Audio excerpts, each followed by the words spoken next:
आज के क्लास में हम लोग पढ़ने वाले हैं कि प्लास्टिक का जो अपशिष्ट होता है, प्लास्टिक का जो बेकार का पदार्थ निकलता है, उसका हम लोग किस प्रकार से निपटान करेंगे उसके बारे में समझने वाले हैं। तो प्लास्टिक अपशिष्टों का निपटाने के लिए एक कारगर विधि 8 साल पहले बेंगलौर में प्लास्टिक बोरियों के उत्पादकर्ता अहमद खान द्वारा खोजी गई थी। मतलब 8 साल पहले खोजा गया था कि प्लास्टिक का निपटान हम लोग किस प्रकार से कर सकते हैं। तो अगर हम लोग बात करते हैं तो ये किसके द्वारा, तो अहमद खान द्वारा 8 साल पहले खोजा गया था।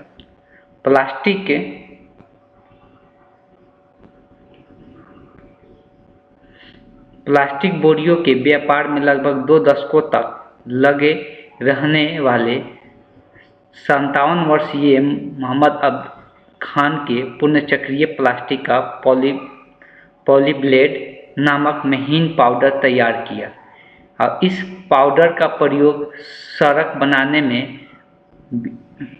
बिटुमेन के साथ मिलाकर किया गया और इस कार्य में आरबी इंजीनियरिंग कॉलेज एवं बेंगलुरु सिटी कॉरपोरेशन का सहयोग लिया गया।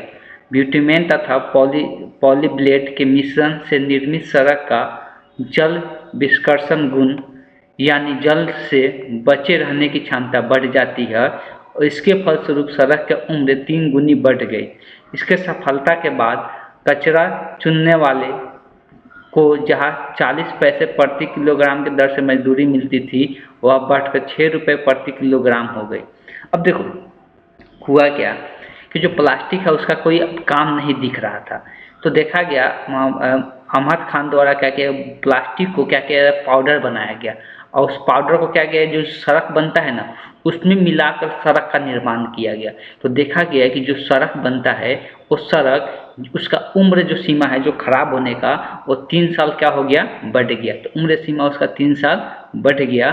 तो ये कब का बात है, तो ये इसके कारण से जो प्लास्टिक चुनने वाला मजदूर होते हैं उनको 40 पैसे पर किलोग्राम पहले पैसा मिलता था, अब वही बढ़कर कितना हो गया, 6 रुपये प्रति किलोग्राम पैसा हो गया।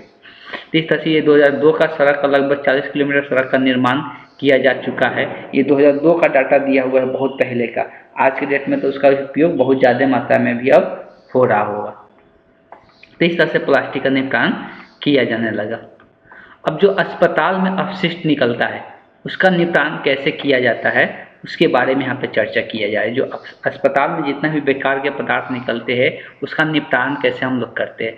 तो शहरों में फैलते नर्सिंग होम तथा विभिन्न अस्पतालों के अनेक तरह के अपशिष्ट जैसे डिस्पोजल इंजेक्शन, संक्रमित रुई, प्लास्टिक और पेरिस, संक्रमित पट्टिया, ये सब अवश्य ये सब कहाँ का, ये सब अवश्य अस्पताल में ही बहुत ज़्यादा मात्रा में ये सब निकलेगा अपशिष्ट के रूप में।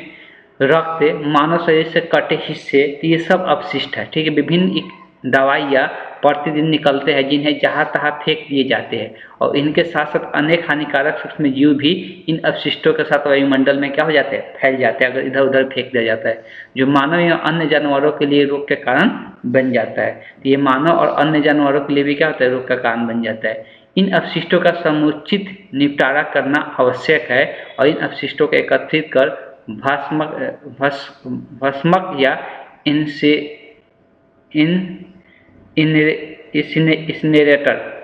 इंसिनरेटर यहाँ पर दिया हुआ है द्वारा अतिरिक्त तापमान पर जला दिया जाना चाहिए। इसको क्या किया जाता है, इसको निपटान करने के लिए सबसे पहले तो इसको इकट्ठा करके रखना जरूरी है जितना भी इसमें से अपशिष्ट निकलता है, और उसको ज़्यादा तापमान देकर क्या किया जाता है, जला दिया जाता है, जलाकर खत्म कर दिया जाता है। आगे जो इलेक्ट्रॉनिक अपशिष्ट निकलता है, मुझे ज़्यादा पता है कि आज के डेट में घरों में बहुत सारे इलेक्ट्रॉनिक सामान यूज होता है, तो उसका जो अपशिष्ट होता है उसका अपशिष्ट का क्या करेगा। तो इसमें बढ़ती समृद्धि के विभिन्न प्रकार के इलेक्ट्रॉनिक सामानों जैसे television, mobile phone, refrigerator, washing machine, computer, ये सब चीज़ें हम लोग पता है कि ये सब क्या है, इलेक्ट्रॉनिक्स मशीन है जो एक बार ख़राब हो जाता है तो फिर इसको क्या करते हैं, ऐसे लोग घरों में फेंके हुए रहते हैं। रेडियो आदि का उपयोग बेतहाशा मतलब बहुत ज़्यादा मात्रा में सबका उपयोग लोग कर रहे हैं। लोग नए नए मॉडल इलेक्ट्रॉनिक्स उपकरणों को अपने पास रखने के लिए पुराने सामान को प्रायः फेंक देते हैं और इस प्रकार जिन इलेक्ट्रॉनिक सामानों का उपयोग नहीं होता है या जो खराब हो जाते हैं वे इलेक्ट्रॉनिक अपशिष्ट या ई वेस्टर के नाम से जाना जाता है।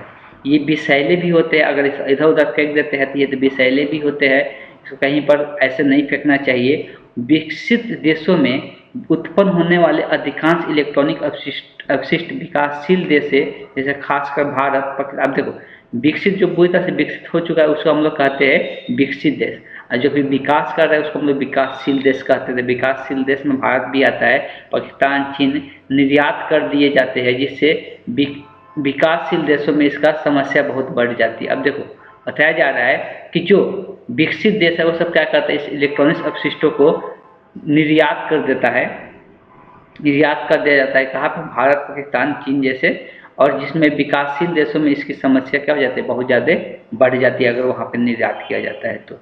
इलेक्ट्रॉनिक अपशिष्टों को जमीन में गाड़ दिया जाना चाहिए, जलाकर नष्ट कर दिया जाना चाहिए, और उनमें मौजूद वैसे तत्व जो धातु जिनकी पुनर्चक्रण किया जा सकता है, जैसे लोहा, निकेल, तांबा आदि पुनर्चक्रण रूप से उपयोग किया जाना चाहिए, और इन प्रक्रिया में विकसित देशों की तरह वैज्ञानिक तरीकों का उपयोग करना चाहिए। जिससे, अब देखो इसका उपाय क्या बताया जा रहा है, जो इसमें जिसका हम लोग दोबारा उपयोग कर सकते हैं उसको दोबारा से बना कर उसका उपयोग कर सकते हैं, उस चीज़ों को पहले निकाल लें। जैसे में क्या, तो लोहा, निकल, ये सब जो लगा रहता है इलेक्ट्रॉनिक सामान में, ये सब चीज़ क्या करें, उसमें से पहले निकाल ले, और जो बेकार का पड़ा है उसको क्या करें, जमीन के नीचे गाड़ दे। ठीक, तो ये चीज़ें इसका होता है तरीका इसके अपशिष्टों को निपटारण करने का। अब जो हम लोग कृषि रसायन का प्रयोग करते हैं, कृषि रसायन और उनके प्रभाव, तो जो कृषि रसायन का प्रयोग करते हैं उसका हम लोग कैसे निपटान करें उसके बारे में जानेंगे। फसल उत्पादन में वृद्धि के लिए विभिन्न प्रकार के अकार्बनिक उर्वरकों जैसे पीड़कनाशकों का प्रयोग किया जाता है। जैसे हम लोग पता है पहले से ही, फसल का निर्माण करने के लिए अकार्बनिक उर्वरक जो खाद वगैरह जो खरीद कर लाते हैं वो सब कितना क्या होता है, अकार्बनिक उर्वरक होता है, उसका इस्तेमाल करते हैं। कीटों वगैरह को मारने के लिए पीड़कनाशक का प्रयोग करते हैं। हरित क्रांति के चलते इसकी मात्रा और बढ़ रही है, मतलब ज़्यादा फसल का विकास करने के लिए इसका मात्रा लोग ज़्यादा मात्रा में कर रहे हैं। इसके अतिरिक्त शाकनाशी, कवकनाशी, अनेक तरह के रसायनों का प्रयोग भी किया जाता है। उर्वरकों में पाए जाने वाले नाइट्रेट, फॉस्फेट वर्षा अम्ल के साथ नजदीक के जलाशयों में क्या हो जाते हैं, एकत्रित होकर सुपोषण के रूप में जल प्रदूषण क्या करता है, जल को प्रदूषित कर देता है। मतलब होता क्या, जब वर्षा वगैरह होता है तो हम लोग खेतों में छिड़कते हैं, लेकिन वर्षा के कारण उस जल के साथ जाकर किसी तालाबों में चल जाता है, नदियों में चला जाता है, जो कि उसमें रहने वाले जीव के लिए क्या हो जाता है, हानिकारक हो जाता है। कई पीड़कनाशी जैव आधारित होकर पारस्परिक तंत्र के विभिन्न कोशिकाएं, ऐसे भी हम लोग पढ़ते हैं डीडीटी का छिड़काव, जो कि क्या होता है, एक बार किसी के शरीर किसी भी पोषक स्तर में चला गया, मतलब उत्पादक में चला गया, तो उसको खाने वाला जो है उपभोक्ता फिर उसके शरीर में चला जाता है, मतलब ये खत्म ही नहीं होता है, जो कि हानिकारक प्रभाव इसका देखने को मिलता है।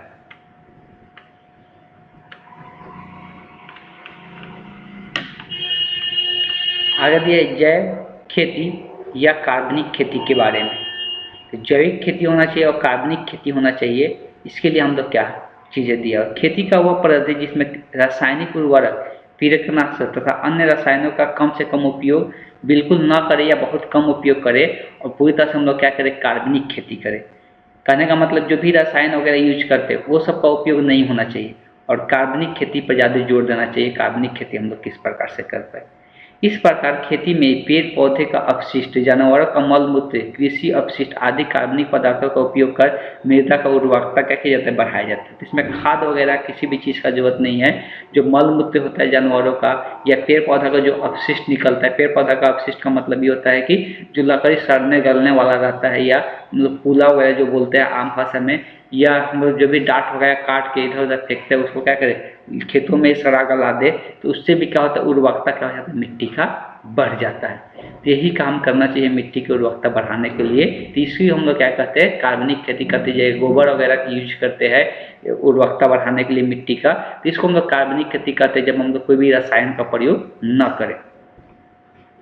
संसाधन का अधिकतम उपयोग उत्पादकता में वृद्धि हो जाती है। उदाहरण के तौर पर कृषक मधु पालन, डेयरी प्रबंध, जानवरों का मल मूत्र, घास फूस, कंपोस्ट का निर्माण जल संग्रह आदि कार्य के साथ करके एक ऐसी श्रृंखला तैयार कर सकते हैं जिससे हर प्रकार के सामानों का उपयोग होते रहे और रासायनिक उर्वरक के साथ स्थान पर हम लोग प्राकृतिक उर्वरक अधिक से अधिक, तो हम लोग ऐसा कुछ काम करें कि रासायनिक जो उर्वरक जो मार्केट से खाद खरीद कर लाया जाए उसका कम करें और जितना भी प्राकृतिक उर्वरक है उसका इस्तेमाल हम लोग करते रहे। ऐसा कुछ हम लोग इस्तेमाल करें। प्राकृतिक उर्वरक कहाँ से मिलेगा?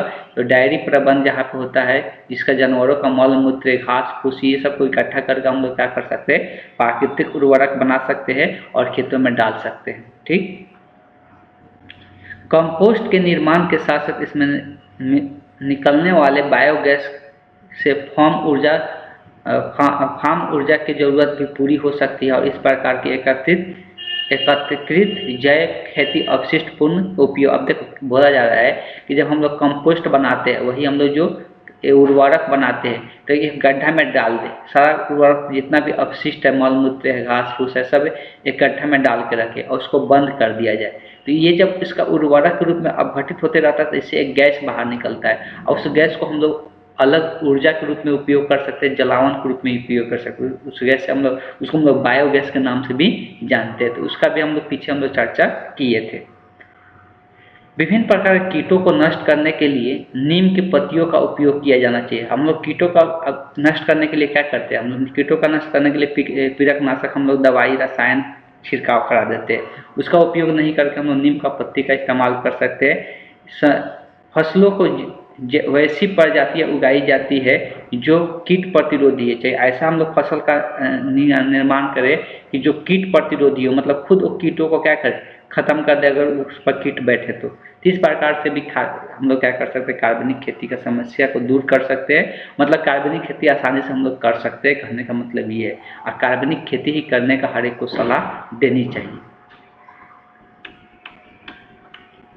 हम लोग बात करने जा रहे हैं विकिरण से प्रदूषित होने वाली चीज़ें। विकिरण के कारण भी हम लोग प्रदूषण देखने को मिलता है, उसके बारे में हम लोग चर्चा करें। जब वायुमंडल में विभिन्न प्रकार के विकिरण अब बन चुका है, अल्फा बीटा गामा, ये सब रेडियो धार्मिक पदार्थों से ये सब क्या होता है, विकिरण निकलता है जो कि पदार्थ से हानिकारक परिवर्तन देखने को मिलता है। तो ये सब किरण वातावरण में आता है तो इससे भी हम लोग को हानिकारक प्रभाव देखने को मिलता है।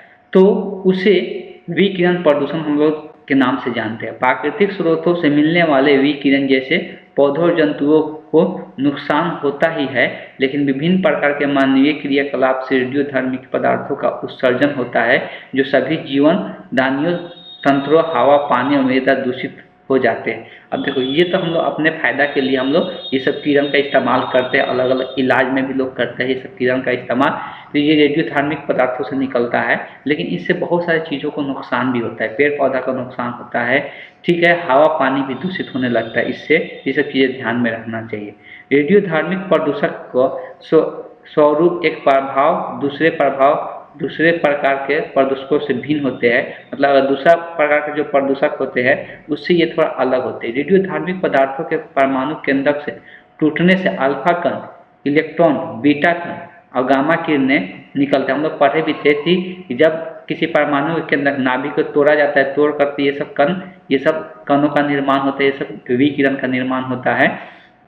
वातावरण में मिलने वाले विकिरणों को उसके स्रोत के आधार पर दो भागों में बांटा गया है कि वातावरण में दो प्रकार के, एक तो प्राकृतिक स्रोत से मिलता है विकिरण और एक मानव निर्मित स्रोत से मिलता है। प्राकृतिक मतलब खुद प्राकृतिक के तरफ से हम लोगों को मिलता है और मानव की तरफ से जो विकिरण का निर्माण किया जाता है। विकिरण मतलब सिंपल बोल सकते हैं लाइट, लेकिन ये सब अलग अलग प्रकार के लाइट के रूप में निकलता है। ये सब बात को समझना है, ऐसा सिंपल लाइट नहीं बोल सकते, लेकिन विकिरण का मतलब भी होता है लाइट। प्रकाश के जो किरण निकलता है उसी को, मतलब किरण जैसे गति करता है वैसे ही हर एक प्रकार का किरण गति करता है। अब प्राकृतिक स्रोत क्या क्या है विकिरण का निकलने का, उसके बारे में चर्चा कर रहा है। काफी लंबे समय से वायुमंडल में प्राकृतिक स्रोतों से निम्न स्तरीय विकिरण पहुंचता है। तो वायुमंडल से प्राकृतिक स्रोतों से क्या है, निम्न विकिरण पहुंचता है, लेकिन इसका खतरा अभी हाल ही के वर्षों में बढ़ गया है। प्राकृतिक विकिरण अंतरिक्ष किरणें या अंतरिक्ष में रेडियोन्यूक्लियड्स के स्थलीय विकिरणें पृथ्वी पर आती है। अब बहुत से रेडियोन्यूक्लियड्स जैसे यूरेनियम 235, यूरेनियम, रेडियम 224, थ्योरियम 232 और पोटेशियम 40, यूरेनियम 238 और रेडियम 202। ये सब दिया हुआ है। कार्बन 14 आदि चट्टानों, मिट्टी तथा जल में प्राकृतिक रूप से पाए जाते हैं। तो ये सब चीज़ें जो दिया हुआ है, रेडियो न्यूक्लियट्स जो ये सब पाया जाता है, ये सब प्राकृतिक रूप से मिट्टी और जल के अंदर देखने को मिलता है। और ये अंतरिक्ष से बहुत सारे ऐसा किरण निकलता है जो कि रेडियो, जिसको हम लोग क्या कहते हैं, अच्छा हाँ, अंतरिक्ष से निकलने वाले किरण है। और ये सब क्या, तो ये सब यहाँ पर पृथ्वी और जल में पाए जाते हैं, जिससे ये किरण का निर्माण होता है। मानव निर्मित स्रोत, अब मानव का अगर बात करेंगे तो हम लोग पहले से पढ़ चुके हैं, नाभिकीय रिएक्टर, नाभिकीय संलयन, उससे उसका निर्माण करने के लिए हम लोग किसी नाभिक का विखंडन करते हैं और रेडियो एक्टिव पदार्थ का आइसोटॉप वाला पदार्थ होता है जिसका ये सब किरण निकलता है, जो कि हम लोग पहले से बात पढ़ चुके थे। ये मानव द्वारा निर्माण किया जाता है, तो ये सब भी हानिकारक किरण होता है। नाभिकीय शस्त्र बोल सकते हैं, नाभिकीय रिएक्टर या नाभिकीय ईंधन के बारे में यहाँ पर दिया हुआ है। तो ये सब चीज़ें हम लोग पहले से भी जान चुके हैं कि परमाणु बम का निर्माण होता है नाभिकीय विखंडन से। ये चीज़ें हम लोग पहले से पढ़ चुके हैं। और परमाणु बम सबके लिए हानिकारक होता है, इससे निकलने वाले जो किरण होते हैं बहुत ज़्यादा हानिकारक होते हैं, सभी जानवर के लिए, सभी चीज़ों के लिए। ये सब चीज़ें हम लोग पहले भी चर्चा कर चुके हैं। अगर इसका हम लोग बात करें तो नाभिकीय स्रोतों से वातावरण में रेडियोधर्मी पदार्थ बहुत दूर दूर तक प्रसारित होते रहता है और इसका प्रभाव अनेक वर्षों तक रहता है। अगर एक बार ये हो गया तो उसका प्रभाव, जैसे कि अगर बात करें जापान में, तो जापान में परमाणु बम छोड़ा गया था, उसका विस्फोट नागासाकी के में तथा उसके बाद दूसरे हिरोशिमा में 1945 में हुआ था, जिससे बहुत से बेकसूर लोग, जंतु, पौधे मर गए थे। लगभग 7 वर्ष से अधिक बीत जाने के बाद भी आज उनके दुष्प्रभाव का अनुभव किया जा रहा है। अब देखो 7 वर्ष बाद भी वहाँ पे इसका दुष्प्रभाव देखने को मिल रहा है, जब वहाँ पर परमाणु बम छोड़ा गया था। इस शर्मनाक और भयानक त्रासदी के बावजूद शक्तिशाली देशों की नाभिकीय दौड़ अभी भी चल रही है। और नाभिकीय से बहुत सारे, हम लोग पता, नाभिकीय अगर बात करेंगे तो यही सबसे बनाया जाता है, यूरेनियम से, प्लूटोनियम से संलग्न कर इसका निर्माण किया जाता है। अगर देखो ये तो विखंडन करके किया जाता है, ये दोनों का संलग्न वाला जोड़ के लिथियम का उपयोग किया जाता है, हाइड्रोजन का उपयोग किया जाता है, जो नाभिकीय संलयन से बनाया जाता है, जो कि बहुत ज़्यादा खतरनाक इसमें से विकिरण निकलता है। तो ये चीज़ों को यहाँ पे दिया हुआ है। तो ये सब रेडियो एक्टिव पदार्थ ही होता है जो इससे हम लोग नाभिकीय विखंडन करके अलग अलग प्रकार के, और ये बहुत ज़्यादा हानिकारक होता है। जैसे कि यहाँ बताया जाता है जापान में छोड़ा गया था, ठीक 1945 में, जब द्वितीय विश्व युद्ध हो रहा था, उस समय का बात है। तो उस टाइम में इसके 10 से मतलब यहाँ पर 7 साल बाद भी उसका प्रभाव देखने को मिलता है। कोई विकलांग पैदा होता है, किसी प्रकार के अलग अलग तरीका के वहाँ पे कोई सही ढंग से बहुत सारे मतलब जो बच्चा पैदा लेता हो सकता है विकलांग हो, किसी न किसी तरीका से बेकार ही उसमें असर देखने को मिलता है। तो उसका प्रभाव अभी तक वहाँ पे है। इस तरह से सोच सकते हैं कि ये कितना ज़्यादा प्रभावी है ये पृथ्वी पर रहने वाले लोगों के लिए। फिर भी आज के डेट में हर एक कोई परमाणु बम बना के रखा हुआ है। बहुत ऐसा कंट्री है जहाँ पे बना के रखा गया है।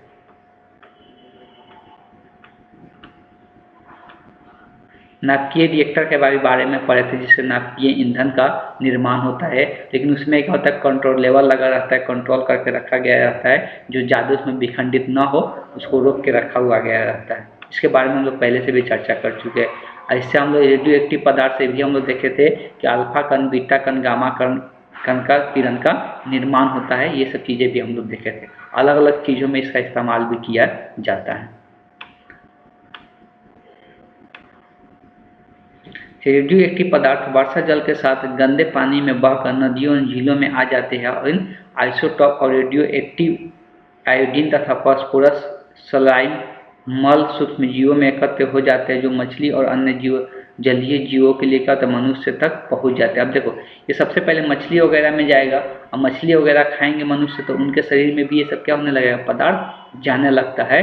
ये सब चीज़ें भी ध्यान में रखना बहुत जरूरी है। ये सब अल्फा रेडियो एक्टिव पदार्थ के कारण ही होते हैं, जिससे अल्फा बीटा गामा किरणें निकलता है। आगे यह है नाभिकीय विस्फोट जब होता है उससे भी पॉल्यूशन बहुत ज़्यादा हो जाता है। उससे तब भयानक पॉल्यूशन देखने को मिलता है जब नाभिकीय विस्फोट कराया जाता है। नाभिकीय विस्फोट का मतलब वही है जो अभी हम लोग ऊपर चर्चा कर रहे थे। कि नाभिकीय विखंडन कराया जाता है। नाभिकीय विखंडन के दौरान बहुत ज़्यादा मात्रा में ऊर्जा निकलता है।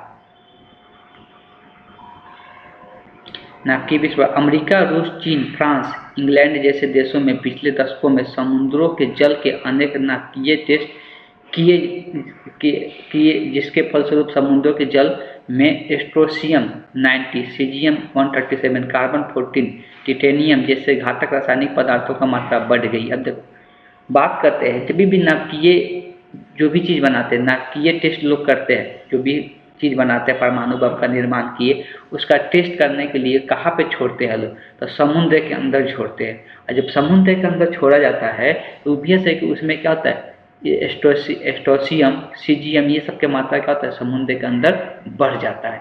और बढ़ने के कारण क्या होता है कि समुद्र में रहने वाले जीव के लिए क्या हो जाता है, घातक हो जाता है। नाभिकीय ऊर्जा घरों में तकनीकी खराबियों के कारण, कभी अगर नाभिकीय ऊर्जा घर जो बनाया जाता है उसमें अगर कोई तकनीकी खराब हो गया तो मनुष्य और जीव जंतुओं के लिए हमेशा खतरा बना रहता है कि अगर किसी प्रकार की उसमें खराबी हुआ तो ये मनुष्य जंतुओं के लिए बहुत बड़ा खतरे का निशान है। अप्रैल अगर 1986 का बात करें, पूरे सोवियत संघ के चेरनोबाइल ऊर्जा संस्थान में होने वाले विस्फोट से रेडियोधर्मी पदार्थ का निष्कासन हुआ, जिससे 31 व्यक्तियों की मृत्यु हो गई और लाखों लोगों का जीवन प्रभावित हुआ। अब देखो यहाँ पर एक दिया गया संस्था है ऊर्जा वाला चेरनोबाइल, ये कहाँ पे है, सोवियत संघ में है। ये 1986 का बात है। तो वहाँ पर इसमें से क्या हुआ रहता है कि एक किरण निकल गया था, रेडियो पदार्थ धार्मिक विस्फोट हुआ था, जिसके कारण 31 लोगों का तुरंत मृत्यु हो गया और इसका प्रभाव लाखों व्यक्तियों पर देखने को मिला। परमाणुीय न्यूक्लियाइड के विघटन से भी गंभीर समस्या उत्पन्न होती है। यदि सोडियम का एक परमाणु न्यूट्रॉन ग्रहण कर ले तो यह फ्लोरीन एक परमाणु एवं हीलियम के एक परमाणु में परिवर्तित हो जाती है। इससे मनुष्य के शरीर में जहाँ सोडियम आवश्यक है वहाँ फ्लोरीन तथा हीलियम बन जाता है। अब देखो अब ऐसा है कि यहाँ पे सोडियम से अगर कोई सोडियम अगर एक न्यूट्रॉन ग्रहण करता है तो तुरंत ये दूसरे में कन्वर्ट हो जाता है, फ्लोरीन के परमाणु और हीलियम के परमाणु में परिवर्तित हो जाती है। जैसे ही सोडियम क्या करता है, एक न्यूट्रॉन ग्रहण करता है तो उसको टूटने से ये क्या बन जाता है, फ्लोरीन बन जाता है और हीलियम का निर्माण कर लेता है। अगर ऐसा हो हमारे शरीर में सोडियम है तो हमारे लिए फायदेमंद है, लेकिन जैसे ही फ्लोरीन और हीलियम बनेगा ये हमारे शरीर के लिए क्या हो जाता है, हानिकारक प्रभाव देखने को मिलता है। तो ये सब चीज़ें भी ध्यान में रखा जाता है। इसलिए अगर कोई हम लोग को ऐसा न्यूट्रॉन चला गया शरीर के अंदर जो क्या कर सकता है, हम लोग में सोडियम को परिवर्तित कर सकता है फ्लोरीन और हीलियम में।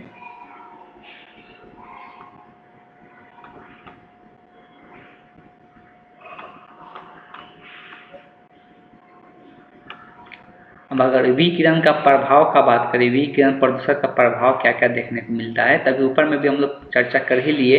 विभिन्न प्रकार के रेडियोधर्मिक पदार्थ खाद्य श्रृंखला द्वारा स्थानीय जलीय जीव, अब खाद्य श्रृंखला का मतलब ही होता है कि किसी एक के शरीर में आया तो उसके खाने वाला जो होगा उसके शरीर में भी चला जाएगा, फिर उसको खाने वाला जो होगा उसके शरीर में चला जाएगा, और जाने के बाद ये अनेक तरह की बीमारियां उत्पन्न करती है मनुष्य में भी, और उच्च मनुष्य का मृत्यु भी हो जाती है। इससे ऐसा देखने को मिलता है। अधिक समय तक अगर बार बार रेडियोधर्मी पदार्थों का विकिरण रक्त कैंसर उत्पन्न कर देता है हम लोग के शरीर में। अगर बहुत बार बार रेडियोधर्मी पदार्थ अगर हम लोग विकिरण हम लोग के शरीर में जा रहा है तब विकिरण से जीवों के उत्परिवर्तन के दर में वृद्धि होती है। हानिकारक जीन मनुष्य के पौधे और जंतुओं में हमेशा बना रह सकता है और उसकी पीढ़ी में प्रभावित ऐसा भी होता है। जब विकिरण हम लोग शरीर में जा रहा है तो उसका पीढ़ी दर पीढ़ी उसका हम लोग को देखने को मिल सकता है कि ऐसा परिवर्तन हम लोग को देखने को, जिससे हड्डी का टीबी एवं कैंसर, शरीर में विकृत अंगों का विकार, असमानताएं हम लोग को देखने को मिलेगा, और हमारे बच्चे में भी ये चीज़ें देखने को मिल सकता है। विकिरण प्रदूषण से शारीरिक दुर्बलता, मतलब शरीर दुर्बल होने लगता है अगर विकिरण हम लोग के शरीर में जा रहा है तब। जीवन अवधि में मतलब कम ही दिन का जीवन बचेगा।